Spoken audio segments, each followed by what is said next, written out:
لو قلت لك ان في كتاب كل مره هتقراه هيديك قصه مختلفه، مش قصه تانية، لا دي نفس القصه بس باحساس مختلف، وانت اللي هتحدد مسار الاحداث. روايتنا النهارده عباره عن 27 فصل، وكل فصل في الكتيب لوحده، والفصول مش مترقمه ما عدا الفصل الاول والاخير. والقارئ هنا حر في انه يقرا الروايه باي ترتيب هو عايزه، بشرط انه يبدا باول فصل وينتهي بالفصل الاخير، واللي في النص يقراهم باي ترتيب هو عايزه. بالمناسبه ده مش مسلسل على نتفليكس انتاج السنه دي، ذا انفورتونيتس مش مجرد روايه، دي تجربه هتخليك تعيد التفكير في كل حاجه قريتها قبل كده، للكاتب البريطاني بي اس جونسون، واللي اتنشرت سنه 1969. الكتاب ده حرفيا اللي كسر كل قواعد الكتابه من 55 سنه.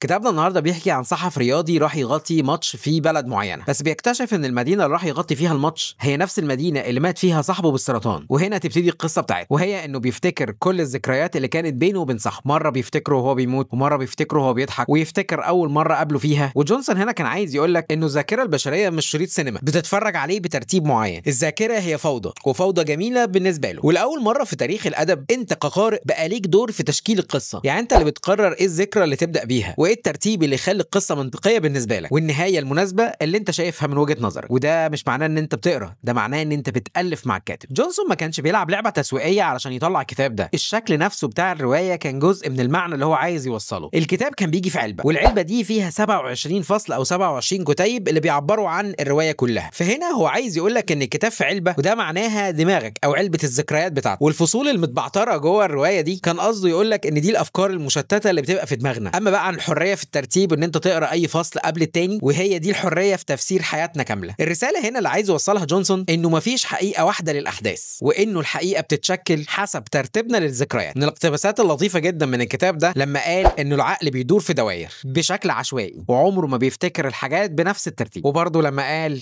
انه العشوائيه هي النظام الحقيقي الوحيد. الكتاب ده ليك لو انت بتحب التجارب الادبيه الجريئه، او لو انت مستعد تشارك في صناعه المعنى نفسه، او لو بتدور على تجربه قراءه مختلفه، او لو مهتم بفلسفه الذاكره او الزمن، او طبعا لو عندك صبر على الادب التجريبي. والكتاب ده طبعا اكيد مش ليك لو انت بتحب القصص النمطيه المباشره، او لو عايز حبكه بدايه ونهايه فاكيد برضه مش ليك. ولو بتدور على كتاب او روايه تسليك تسليه خفيفه فالكتاب ده مش ليك. او طبعا لو اول مره تقرا الادب الانجليزي فاكيد الكتاب ده مش ليك. تقييم الكتاب ده على جود ريدز باكتر من 2800 تقييم، 3.9 من 5، وتقييمه على امازون 4.2 من 5. واغلب التعليقات اللي خدت بالي منها وهي ان الكتاب ده عبقري بس مش لكل الناس، وان التقييمات بتاعت الناس متقسمه، يا اما ناس بتحبه جدا يا ناس بتكرهه جدا. وعلشان الكتاب بيجي في علبه وفصول كتير والكلام ده، فسعر الكتاب مقارنه بالروايات التانية فهو كتاب غالي. في نسخ بتوصل ل $200. لو حبيت الروايه دي او حبيت الطريقه دي في الكتابه فانصحك بالكتب دي اللي برضه هتديك نفس التجربه او تجربه مشابهه شويه. فانت عندك هوب سكوتش، الروايه اللي ممكن تقراها بطريقتين مختلفتين، وعندك A Box of Matches، واي كتاب تاني لبي اس جونسون. روايتنا النهارده ما كانتش مجرد روايه، هي دعوه لاعاده التفكير في كل حاجه تقريبا حواليك، في طريقه قرايتنا، في طريقه تفكيرنا عن الذكريات او تخيلنا عن الذكريات نفسها، وفي دورنا كقراء ان احنا بنتلقى وبس. لو قررت تخوض التجربه دي فانا اوعدك بتجربه مختلفه تماما. وخليني اقول لك حاجه، لو انت بتقرا اسال نفسك السؤال ده، لو حياتك عباره عن روايه كنت هترتب فصولها ازاي؟ لو الفيديو عجبك ما تنساش تعمل لايك وكومنت وشير وسبسكرايب في القناه، واشوفك مع كتاب جديد. سلام.